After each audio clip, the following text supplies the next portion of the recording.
시청자 여러분 안녕하십니까? 라이브 투데이 시작합니다. 북한이 어제 새벽 발사한 탄도미사일은 화성 12형이라고 밝혔습니다.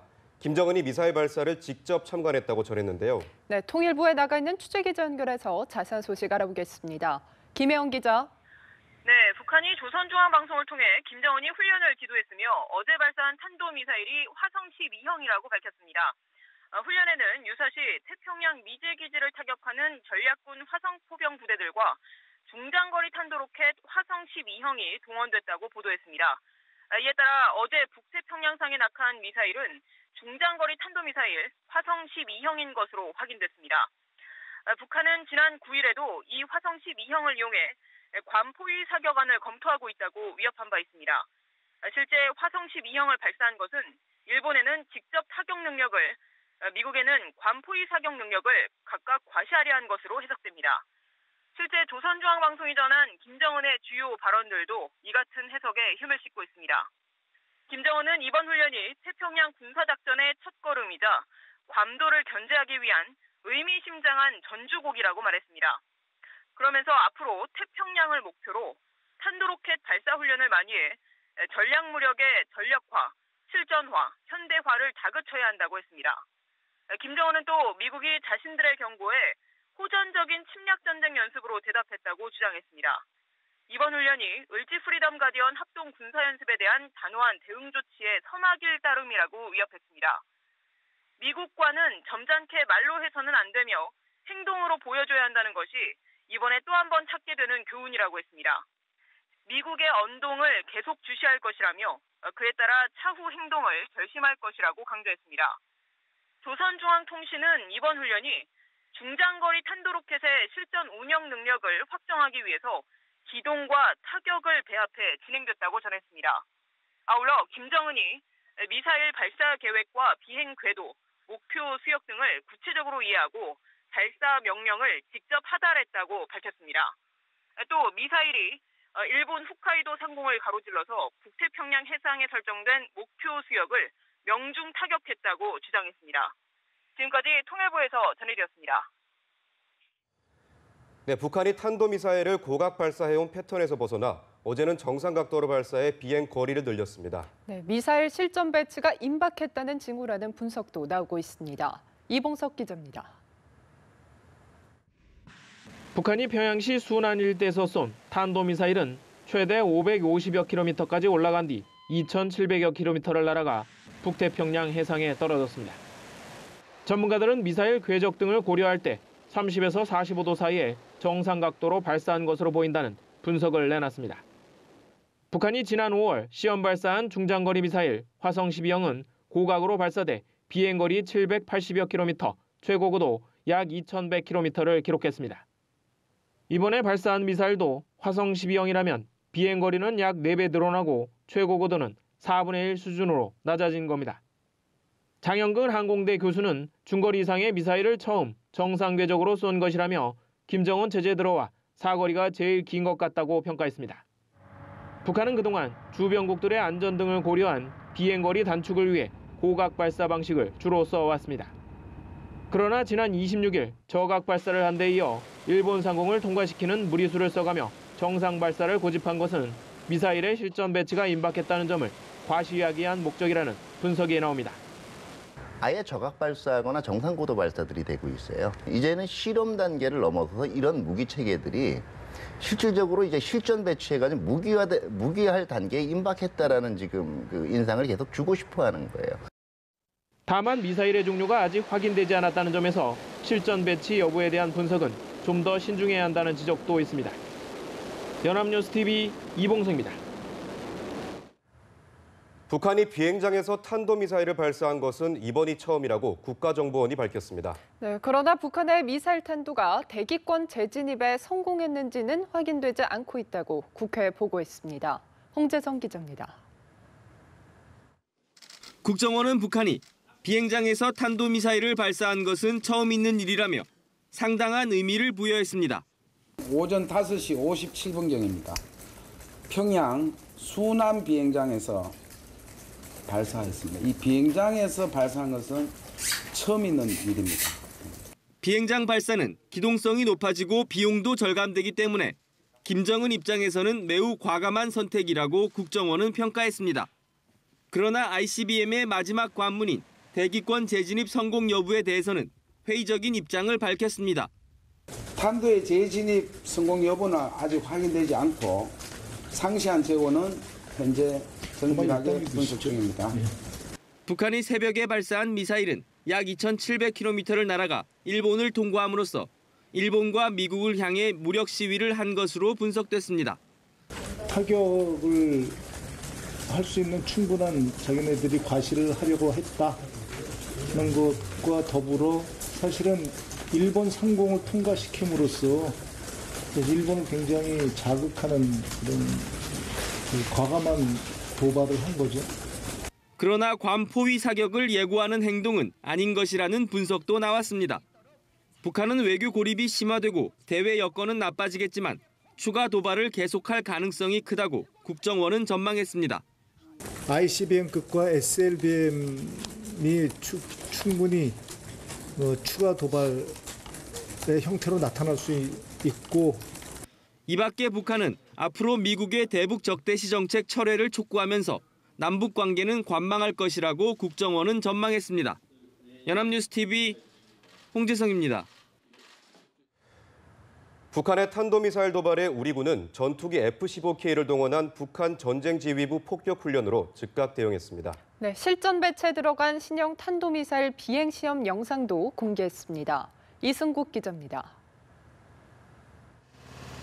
북한이 탄도미사일 도발을 감행한 지 3시간 뒤인 오전 9시, 우리 공군의 주력 전투기 F-15K가 대구 기지에서 출격합니다. 무게 1톤의 MK-84 폭탄 2발씩을 장착한 F-15K 전투기 편대는 30분 만에 강원도 필승 사격장 상공에 도착한 뒤 목표 지점에 정확히 폭탄을 투하합니다. 북한 전쟁지휘부가 있을 지하 벙커를 파괴하는 데 동원되는 MK-84 폭탄은 직경 13m, 깊이 3.6m의 구덩이가 생길 정도로 엄청난 파괴력을 자랑합니다. 북한이 핵과 미사일로 우리 국민과 한미 동맹의 안전을 위협한다면 우리 공군의 강력한 타격 능력으로 북한 정권 지도부를 섬멸하겠습니다. 굉음을 내며 하늘로 솟구치는 미사일. 우리 군의 사거리 500km 신형 탄도미사일입니다. 킬체인과 대량 응징 보복의 핵심 전력으로 꼽히는 맞춤형 신형 탄도미사일은 목표 지점에 한치의 오차 없이 떨어집니다. 국방과학연구소는 국방부 지침에 따라 지난 24일 이뤄진 신형 500km와 800km 탄도미사일의 마지막 전력화 비행시험 영상을 전격 공개했습니다. 우리 군과 정부는 북한이 탄도미사일을 탑재한 이동식 발사 차량을 평양 순안 지역으로 이동시키는 징후를 사전에 포착하고 이후 취할 조치를 준비해 놓은 것으로 전해졌습니다. 연합뉴스TV 이승국입니다. 네, 청와대는 지난 28일까지만 해도 한반도 정세 국면 전환 기류에 대한 기대감을 보였는데요. 네, 북한이 다시 도발 수위를 높이며 찬물을 끼얹자 즉각 강경 대응으로 태세를 전환했습니다. 이경희 기자입니다. 청와대는 지난 주말 북한의 탄도미사일 발사를 한미 을지 프리덤 가디언 훈련에 대한 대응 차원으로 보고 심각하게 받아들이지 않았습니다. 오히려 ICBM급 도발 이후 수위가 점점 낮아지고 있다며 조심스럽게 국면 전환 가능성을 점치기도 했습니다. 그러나 불과 사흘 만에 북한이 도발 수위를 높이자 강경 대응으로 태세를 급 전환했습니다. 청와대 핵심 관계자는 이번 도발은 북한이 공언했던 괌 주변 타격과 연관이 있을 수 있고 일본 영해를 지나갔다는 점에서 국제사회가 민감하게 반응할 수밖에 없다며 심각하게 받아들이고 있다고 밝혔습니다. 대통령께서도 엄중히 보고 계십니다. 청와대는 특히 한반도 정세가 대화로의 국면 전환 기대감이 커지던 때 북한이 다시 도발에 나섰다는 데 주목하는 기류입니다. 이를 계기로 미국이 다시 강경 모드로 돌아설 경우 우리 정부의 한반도 운전자론이 설 곳을 잃어버릴 수도 있는 만큼 북한에 확실한 경고음을 보낼 필요가 있다고 판단한 것으로 풀이됩니다.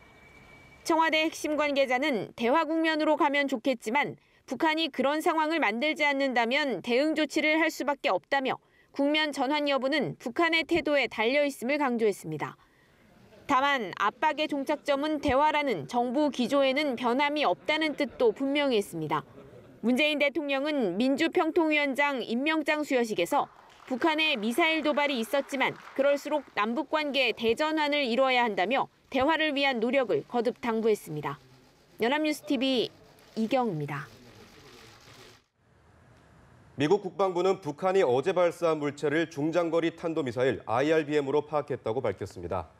국방부는 언론 성명에서 초기 평가는 IRBM 발사임을 보여준다면서 미사일은 일본 영토 북쪽 위로 날아가 일본 동쪽 육지로부터 약 500킬리, 926km 떨어진 태평양 바다에 낙하했다고 말했습니다. 북한이 어제 미사일을 발사한 이후 미국 정부가 미사일의 종류와 성격을 규정해 공식적으로 발표한 것은 처음입니다. 국방부는 또 북미 항공우주방위사령부는 이번 탄도미사일 발사가 북미 지역에 위협이 되지 않았다고 확인했고 태평양 사령부는 이 탄도미사일 발사가 괌에 위협되지 않았다고 확인했다고 전했습니다. 도널드 트럼프 미국 대통령이 북한의 탄도미사일 발사에 모든 옵션이 테이블 위에 있다고 경고했습니다. 트럼프 대통령은 현지 시간으로 29일 발표한 백악관 성명에서 위협적이고 안정을 해치는 행동은 그 지역과 세계 모든 나라 사이에서 북한 정권의 고립을 확대할 뿐이라며 이같이 밝혔습니다. 이어 세계는 북한으로부터 크고 분명한 최신 메시지를 받았다며 이 정권은 국제사회 행동으로 수용할 수 있는 최소의 기준에 대해 경멸을 표시했다고 강조했습니다. 백악관은 트럼프 대통령과 아베 신조 일본 총리가 함께 대북 압력을 강화하기로 했으며 국제사회도 동참하도록 최대한 설득 중이라고 밝혔습니다. 미국 트럼프 행정부가 북한에 대해 다시 강경 입장으로 선회하면서 새로운 압박 카드를 꺼낼지 주목됩니다. 네, 군사 옵션과 세컨더리 보이콧 등이 거론되지만 한계가 분명하다는 지적도 나오고 있습니다. 워싱턴에서 신지홍 특파원입니다. 도널드 트럼프 대통령이 모든 옵션을 거듭 천명하면서 대화로는 퇴장하고 그 자리를 대북 강경론이 메울 것으로 보입니다. 백악관 관계자는 CNN과의 인터뷰에서 대화는 무조건적이지 않으며 군사적 선택도 테이블 위에 있다고 밝혔습니다. 북한이 처음으로 무기화된 미사일을 일본 상공을 가로질러 발사하면서 미국 내 강경 분위기가 고조되고 있습니다.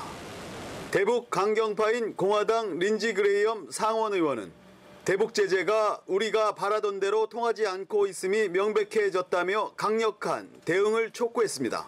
미국은 일단 유엔 등 국제사회를 통한 제재 강화를 추진하고 전면적인 세컨더리 보이콧 등을 시사하면서 중국과 러시아도 압박할 것으로 보입니다. 한반도를 중심으로 핵심 전략 자산을 전개하는 등 군사적 압박 카드도 병행할 것으로 관측됩니다.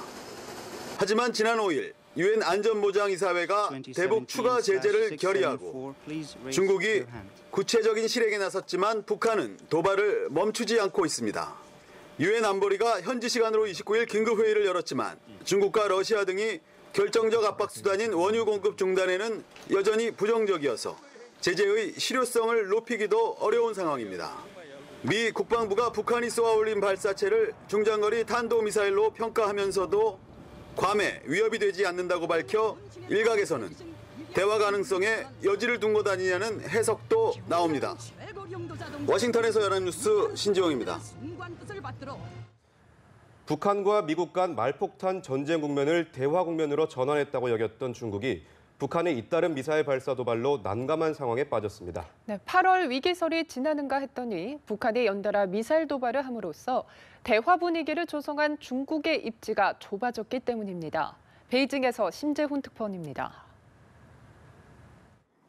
중국은 북핵 활동 중단과 한미 군사훈련 중단을 한반도 긴장을 낮추는 유일한 해법이라며 외교전을 펴왔으나 북한의 미사일 도발로 어려움에 처했습니다.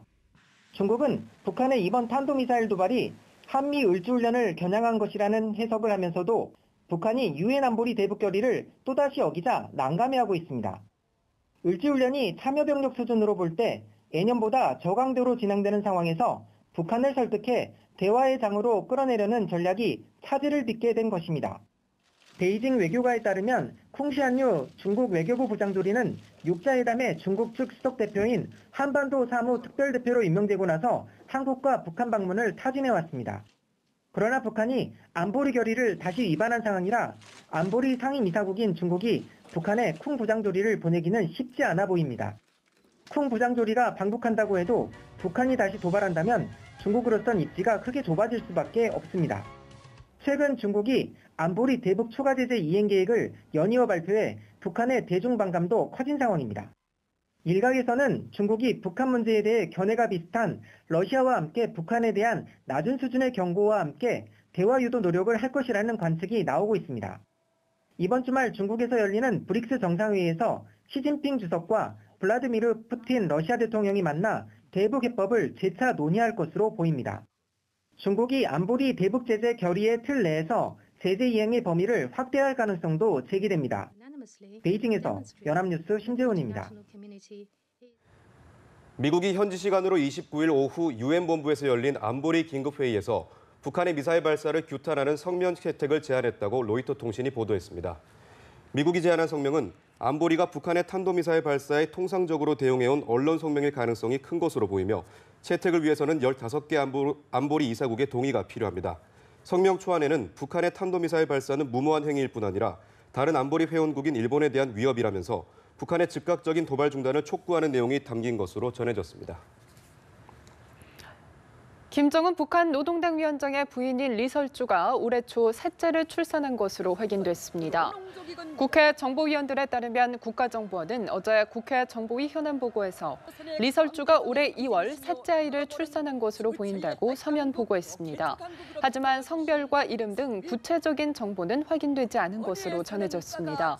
앞서 리설주는 지난해 9개월 동안 공식 석상에 등장하지 않아 출산설이 제기되었습니다. 이유정 헌법재판관 후보자의 자질 문제를 두고 여야 정치권은 이틀째 공방을 벌였습니다. 네, 김희수 헌법재판소장 인준 표결에도 난항이 예상됩니다. 임광빈 기자입니다. 자유한국당과 바른정당은 청문회를 통해 이유정 헌법재판관 후보자의 정치적 편향성이 확인됐다며 맹공을 퍼부었습니다. 헌법재판관으로서 절대 경계해야 되는 정파적 편향성이 상식의 단계를 또 상식적으로 수용할 수 있는 한계를 넘었다고 봅니다.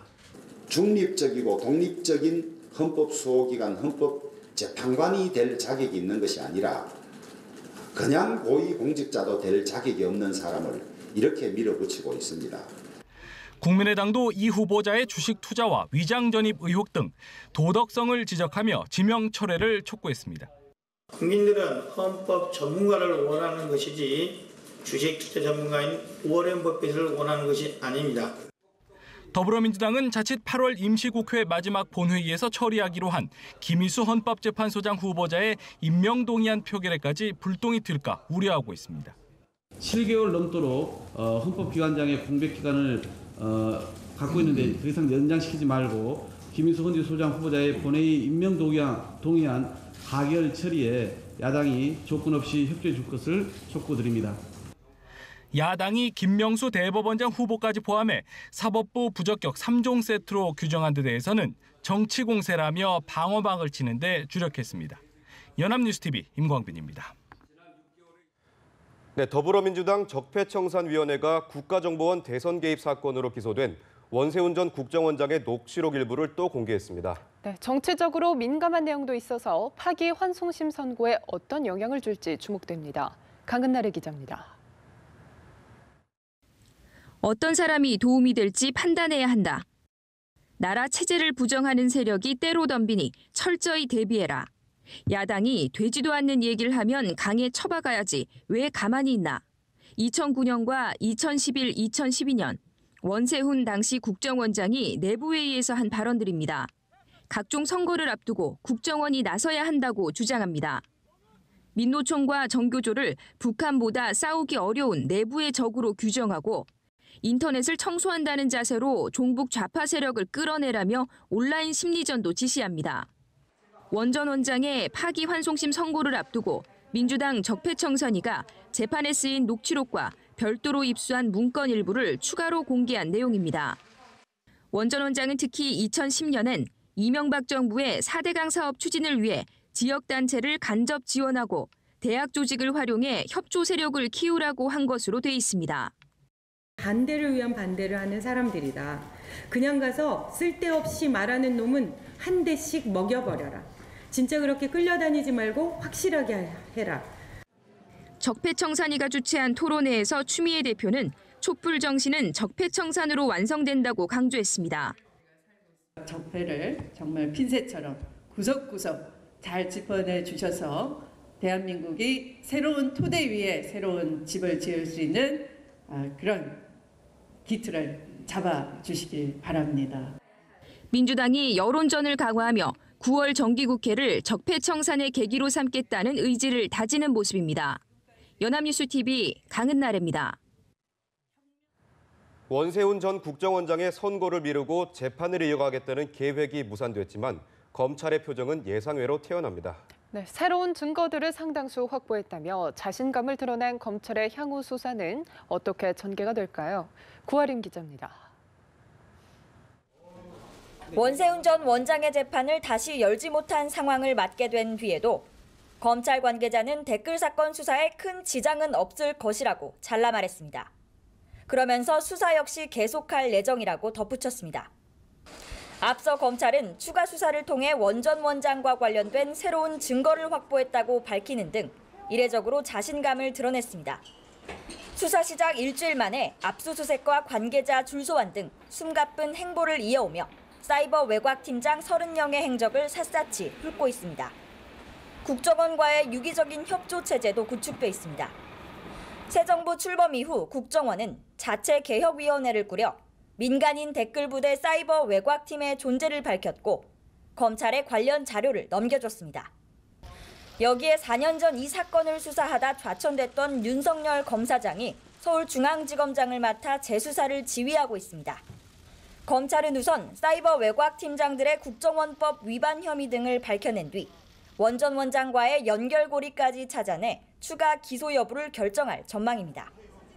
이전 정권 인사 등 윗선을 겨냥해 수사의 외연을 넓힐 가능성도 조심스럽게 점쳐집니다. 다만 수사망에 오른 민간인들이 원 전 원장의 공범인 만큼 원 전 원장에 대한 파기환송심 선고 결과는 향후 수사 방향을 가름할 변수가 될 것으로 보입니다. 연합뉴스TV 구하림입니다. 경북 경산과 영천의 산란계 농장 땅에서 맹독성 농약 DDT가 나왔습니다. 오염된 땅에서 자란 닭과 계란에서도 마찬가지로 DDT가 나왔는데요. 네, 이런데도 땅에 풀어놓고 기르는 고기용 닭 6개 된 일제 검사는 아직 일정조차 잡지 못했습니다. 홍정원 기자입니다. 예상했던 대로였습니다. 계란과 닭에서 나온 것과 같은 맹독성 살충제 DDT가 해당 농장 땅에서도 검출됐습니다. 두 농장 모두 닭을 자유롭게 풀어놓고 길렀는데 이 닭들이 뛰어놀면서 부리로 흙을 쪼는 과정에서 DDT가 체내에 쌓인 겁니다. DDT는 38년 전 국내에서 완전히 퇴출된 물질입니다. 땅에 뿌려진 경우 완전히 분해되는데 50년 정도가 걸리는 것으로 알려져 있습니다. 1979년 퇴출되기 전까지 DDT는 농림축산업 전반에 걸쳐 광범위하게 살충제로 쓰였던 만큼 전국에 많이 남아있을 가능성이 높습니다. 이번에 DDT가 검출된 두 농장 모두 산란계 농가인데 사실 더 큰 문제는 고기용 닭 6개입니다. 6개는 통상 비닐하우스 축사에 풀어놓고 기릅니다. 축사 땅이 DDT에 오염돼 있다면 노출 가능성이 산란계보다 높다는 얘기입니다. 이 때문에 정부는 산란계에 이어 6개에 대해서도 DDT를 포함한 살충제 성분에 대한 전수검사를 할 방침을 세운 상황. 하지만 방침만 세워놨을 뿐 아직 구체적인 일정은 잡지 못하고 있습니다. 국민들의 우려가 있기 때문에 어떤 필요한 시점에는 6개도 실제 농약을 사용하고 있는지 여부는 전수조사를 해보겠습니다. 전수조사할 예정입니까? 적절한 시기에 한번 하겠습니다. 정부가 검사를 미적거리는 동안 닭고기에 대한 국민들의 불안감만 높아지고 있습니다. 연합뉴스TV 홍정원입니다. 살충제 계란 부적합 판정 농가가 52곳에서 2곳 더 늘어났습니다. 농림축산식품부에 따르면 27종의 잔류농약 검사 대상 이외의 농약 성분이 검출된 경남 창녕 소재의 2곳 농가에 대해 부적합 판정을 내렸다고 밝혔습니다. 두 곳 농장에서 검출된 농약은 각각 클로라페나피르와 테트라콜라졸로 닭의 사용이 금지된 물질입니다. 농식품부는 일제 검사 이후 두 곳 농장을 특별 관리해왔다며 이의 신청 등 절차가 끝나 명단을 공개했다고 설명했습니다. 부작용 논란이 제기된 릴리안 생리대 제조업체 깨끗한 나라가 지난 28일부터 환불 신청을 받기 시작했습니다. 하지만 지나치게 낮게 책정된 환불 가격과 불편한 절차로 인해서 소비자들의 비난이 쏟아지고 있습니다. 혹 때려다 혹을 붙인 격인데요. 정선미 기자입니다.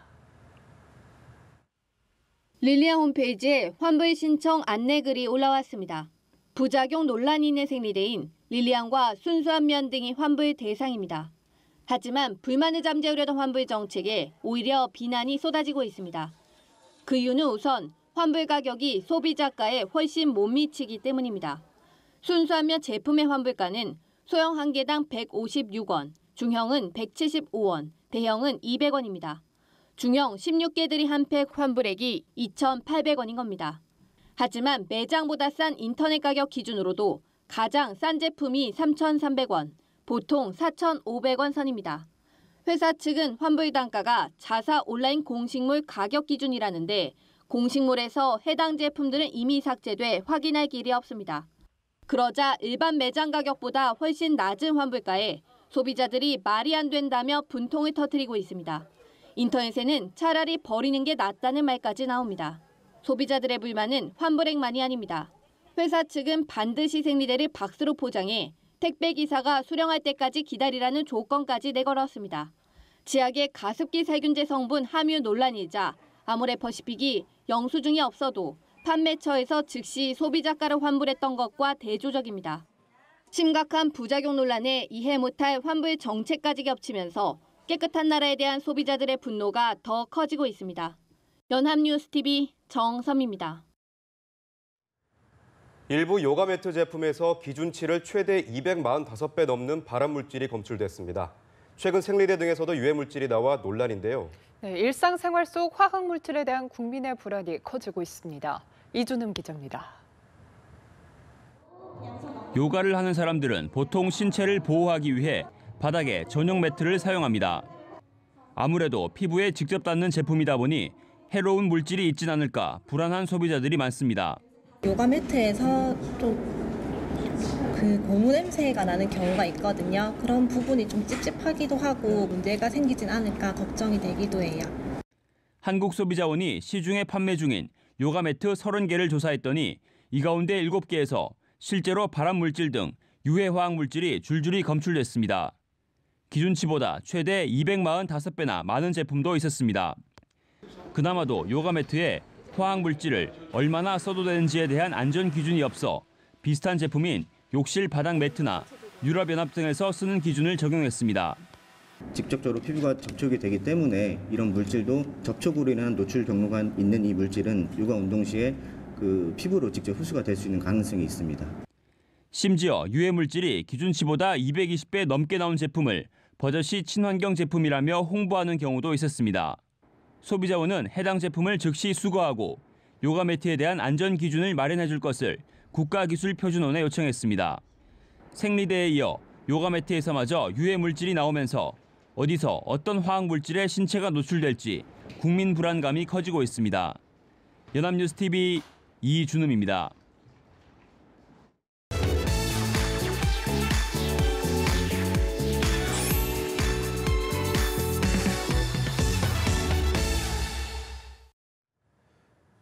여덟 살 초등학생을 유인해 살해한 뒤 시신을 훼손해 주고받은 10대 소녀들에게 검찰이 법정 최고형을 내려달라고 요청했습니다. 주범에게는 징역 20년이, 공범에게는 무기징역이 구형됐습니다. 이소영 기자입니다. 이른바 인천 초등생 살인 사건의 주범과 공범인 10대 소녀들에게 법정 최고형이 구형됐습니다. 검찰은 피해자를 유인해 살해한 17살 A양에게는 징역 20년을, 살인을 공모하고 시신 일부를 받은 공범 B양에게는 무기징역을 내려달라고 요청했습니다. 소년법상 만 18세 미만에게는 사형이나 무기형을 선고할 수 없기 때문에 만 16세인 주범 A양은 공범보다 낮게 구형됐습니다. 검찰은 범행수법이 잔인하고 사안이 매우 중하다며 최고형을 요청한 이유를 밝혔습니다. 피해자 가족들이 아이를 찾아 헤매는 동안 술을 마시며 놀았고 역할극 핑계를 대는 등 반성의 여지도 없다고 덧붙였습니다. 엽기적인 범행을 저지른 두 소녀는 마지막 재판에서도 혐의를 부인했습니다. 높은 형을 받더라도 진실을 밝히겠다며 B양과 함께 살인을 계획했다고 증언한 A양은 다시 심신미약과 우발적 살인을 주장했고 B양은 유족들에게 죄송하다면서도 눈물로 혐의를 부인했습니다. 법원 인근에서는 엄벌을 요구하는 시위가 벌어졌고 최고형이 구형되자 방청객들이 박수를 치는 등 관심도 뜨거웠습니다. 재판부는 다음 달 22일 오후 선고 공판을 열고 1심 결론을 내립니다. 잔혹한 범죄를 저지른 이들이 어떤 죗값을 치르게 될지 관심이 모아집니다. 연합뉴스TV 이소영입니다. 초등학생과 성관계를 한 경남의 한 여교사가 구속되는 등 최근 미성년자들을 상대로 한 교사들의 성범죄가 잇따르면서 큰 충격을 주고 있습니다. 법원은 비슷한 사건에 어떤 처벌을 내리고 있을까요? 박효정 기자가 짚어봤습니다. 초등학교 6학년 남학생과 성관계한 혐의로 구속된 경남의 여교사 A씨는 경찰 조사에서 너무 잘생겨서 그랬다고 진술한 것으로 알려졌습니다. 학교 측에 따르면 저학년 담임이던 A씨는 체험활동을 통해 알게 된 B군에게 지난 7월 초부터 사랑한다는 등의 문자 메시지를 수차례 보냈고 만두를 사주겠다며 집 밖으로 불러냈습니다. 자신의 반나체 사진을 찍어 문자 메시지를 보내는 엽기적인 행동도 일삼은 A씨는 결국 B군을 꿰어 교실과 자신의 승용차 등에서 9차례 성관계를 가졌습니다.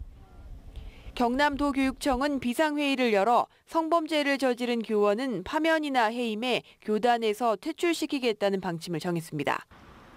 최근 발생한 교사와 강사들의 미성년자 대상 성범죄에 법원도 실형을 선고하는 등 엄중히 다루고 있습니다. 13살 중학생과 성관계한 혐의로 기소된 30대 여강사는 1심에서 집행유예를 받았지만 항소심에서 징역 6월을 선고받고 법정 구속됐고 2012년 강원에서 초등생 여제자와 성관계한 혐의로 기소된 30살 남교사는 징역 8년을 선고받았습니다. A씨의 경우도 학생을 성적 만족의 대상으로 삼았을 가능성이 크다는 점에서 피해 학생이 13세 미만이라는 점에서 중형 선고가 불가피할 전망입니다. 연합뉴스TV 박유정입니다. 네, 국가대표 출신 장애인 사격 선수가 동료 선수에게 성폭력을 저지르는 사건이 일어났습니다. 그런데 선수들을 관리해야 할 대한장애인사격연맹은 아무런 후속 조치 없이 두 선수가 사격대회에 같이 출전하도록 방치해 논란이 일고 있습니다. 차지연 기자입니다. 리우 패럴림픽에도 출전한 장애인 사격의 간판 선수 A씨는 지난 1월 같은 장애인 사격 선수 B씨에게 성폭력을 저질렀습니다. B씨는 A씨를 성폭행으로 경찰에 신고한 뒤 이 사실을 소속팀을 통해 대한장애인사격연맹에도 알렸습니다. 충북지방경찰청은 A씨를 불구속 입건해 기소 의견으로 검찰에 송치했고 B씨는 A씨에게 사죄하며 선수 생활을 그만두겠다고 약속했습니다. 그러나 B씨는 지난 26일부터 열린 전국 장애인 사격 선수권 대회 겸 국가대표 선발전에 출전하려다 가해자 A씨도 이 대회에 나온다는 소식을 들었습니다. 성폭력 사건의 가해자와 피해자가 총기를 사용하는 사격 대회에서 같은 공간에 머물러야 하는 위험천만한 상황이 생긴 겁니다. B씨는 문화체육관광부 스포츠비리신고센터에도 A씨의 대회 출전을 막아달라고 호소했고 센터는 연맹에 다시 이 사실을 알렸지만 연맹은 아무런 조치를 취하지 않았습니다. 결국 B씨는 대회 직전 출전을 포기했습니다. 연맹은 이 사건을 알고는 있지만 정식으로 민원이 접수되지 않았고 아직 수사 중인 내용이라 징계 등을 검토하지 않았다며 모르쇠로 일관하고 있습니다. 저희가 어떻게 할 수 있는 상황이 아니잖아요. 문서로 답변 드릴게요. 그러나 연맹이 수수방관하는 사이 피해자는 더 큰 상처와 함께 선수 생활에도 타격을 받게 됐습니다. 연합뉴스TV 차지연입니다. 평소 생활고를 겪다가 대학교 등록금을 마련하지 못해 고민해오던 모녀가 저수지에 빠진 승용차에서 숨진 채 발견됐습니다. 모녀의 사망 추정일은 딸의 대학 2학기 등록금 납부 기간 마지막 날이었습니다. 김경인 기자의 보도입니다. 경찰과 119 대원들이 저수지에서 승용차를 건져 올립니다. 지난 28일 이 승용차 안에서는 46살 여성 김모 씨와 19살 대학생 딸이 시신으로 발견됐습니다. 경찰은 두 모녀가 탄 차량이 50여 미터의 잔디밭을 지나 이곳으로 돌진한 것으로 보고 있습니다. 경찰은 두 모녀가 극단적인 선택을 한 것으로 추정하고 있습니다. 7년 전부터 남편과 별거 중인 김 씨는 광주의 작은 월세 아파트에서 딸과 단둘이 생활했습니다. 특별한 벌이가 없어 극심한 생활고를 겪었지만 법적으로는 남편과 이혼한 상태가 아니었기 때문에 복지 혜택을 받을 수 없었습니다. 최근에는 딸의 2학기 등록금을 마련하기 위해 애쓴 것으로 전해졌습니다.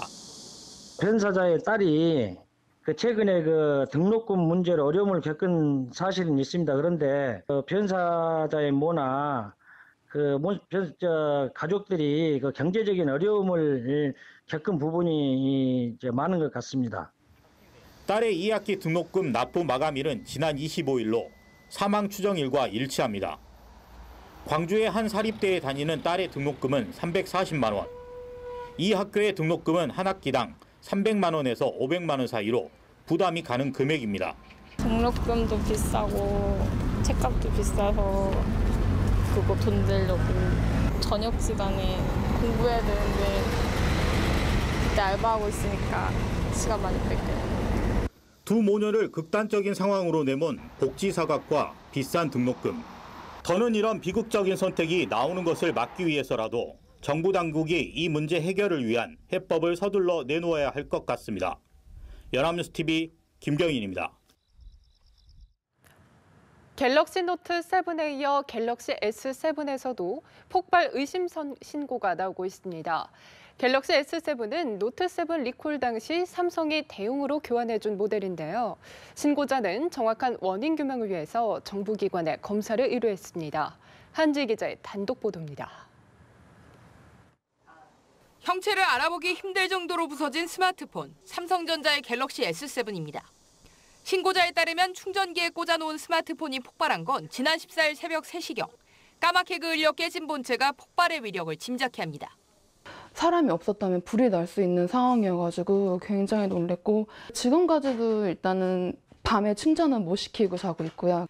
삼성전자는 엑스레이 촬영 결과 외부 충격 등의 요인으로 나타나는 배터리 한쪽 쏠림과 과도한 배터리 우측면 벌어짐 현상 등을 발견했다고 해명했습니다.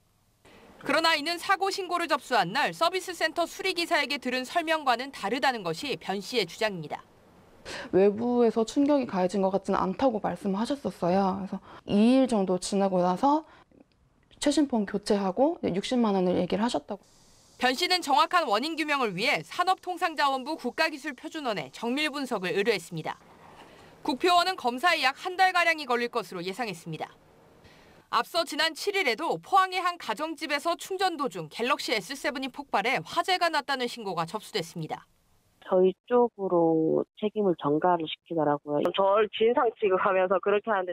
삼성 측은 충전 단자에 들어간 이물질로 인해 폭발한 것으로 추정되지만 정확한 원인은 정밀 조사가 필요하다고 설명했습니다. 갤럭시 노트 7 발화 사태 이후 대체품으로 제공한 갤럭시 S7마저 폭발 의심을 받고 있어 또다시 스마트폰의 안전성에 대한 우려가 커지고 있습니다. 연합뉴스TV 한지입니다. SK텔레콤과 KT, LG유플러스 등 이동통신 3사가 정부의 이통 약정요금 할인율 상향 조정 고시에 대해 소송을 제기하지 않기로 결정했습니다. 과학기술정보통신부는 어제 오후 이동통신 3사 등 지원금에 상응하는 요금 할인율의 25% 상향 적용을 차질 없이 이행하겠다고 과기정통부에 알려왔다고 밝혔습니다. 이에 따라 정부가 고시한 약정 요금 할인율 상향 방안은 예정대로 다음 달 15일부터 시행될 예정입니다. 현대자동차가 중국의 사드 보복 여파로 인한 판매 부진으로 중국 내 4개 공장의 가동을 멈췄습니다. 최근에 완공된 5번째 중국 공장은 아직 본격적으로 가동되지 않고 있어서 사실상 중국 내 모든 공장이 올스톱에 들어갔습니다. 곽준영 기자입니다. 현대차의 중국 법인인 베이징 현대가 지난주부터 가동을 중단시킨 공장은 모두 4곳. 베이징 123 공장과 창저우의 4공장으로 모두 합해 연간 135만 대의 생산 능력을 갖췄습니다. 최근 완공된 충칭 공장이 아직 본격적인 가동에 나서지 않고 있어 사실상 중국 내 모든 공장이 운영 중단에 처했다고 볼 수 있습니다. 배경은 사드 보복 여파에 따른 판매 부진으로 현지 부품업체의 대금 지급이 미뤄지면서 부품 수급이 어려워졌기 때문입니다. 현지 언론에 따르면 중국의 한 플라스틱 연료 탱크 공급업체가 베이징 현대로부터 받아야 될 돈은 약 189억 원에 달합니다. 자동차 산업의 특성상 단일 부품의 공급 차질도 치명적인 상황에서 결국 공장 운영 중단이 불가피했습니다. 이에 현대차의 중국 시장 부진은 더욱 심각해질 전망입니다. 앞서 현대기아차는 중국 내 판매 감소가 이어지자 올해 중국 판매 목표를 당초 125만 대에서 80만 대로 낮춘 바 있습니다. 하지만 중국 공장들의 가동 중단이 장기화될 경우 이 목표치 역시 달성은 어렵습니다. 또 이번 중국 공장 가동 중단으로 현대기아차의 어려움은 물론 중국에 함께 진출한 우리나라 부품업체 역시 줄도산할 것이라는 우려가 나옵니다. 연합뉴스TV 곽준영입니다.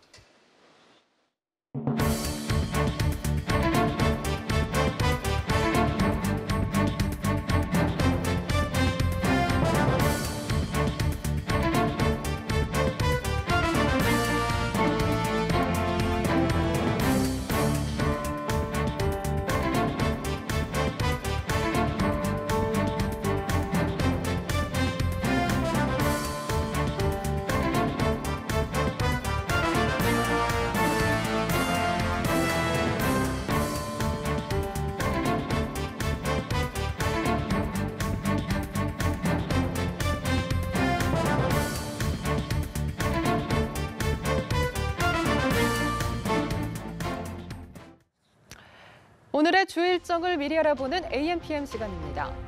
코레일은 추석 연휴 열차 승차권 예매 이틀째인 오늘 호남선 등에 대한 예매를 실시합니다. 코레일 홈페이지를 통해서는 오전 6시부터 오후 3시까지 승차권 예매가 가능하며 지정된 역과 승차권 판매 대리점에서는 오전 9시부터 오전 11시까지 예매할 수 있습니다. 한편 수서역을 출발하는 SRT의 추석 승차권 예매는 경부선이 다음 달 5일, 호남선은 6일에 있을 예정입니다. 국가정보원 댓글 사건으로 기소된 원세훈 전 국가정보원장의 파기환송심 선고가 오늘 오후에 내려집니다. 원 전 원장은 지난 2012년 대선을 앞두고 국정원 심리전당국을 동원해 선거에 개입하고 국정원법을 위반한 혐의로 지난 2013년 6월에 기소된 바 있는데요. 대법원은 지난 2015년 7월 증거 일부가 잘못됐다며 사건을 고등법원으로 돌려보냈습니다.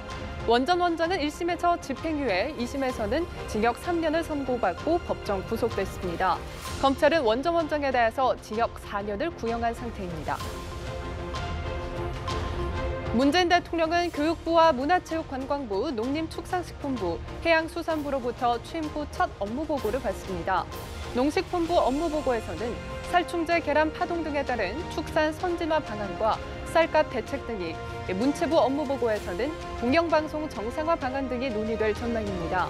문 대통령은 부처별 업무를 나열하던 과거 업무보고와는 달리 부처별로 핵심 정책을 10분 내외로 보고받고 핵심 정책 관련 토론을 하는 방식으로 업무보고를 받고 있습니다.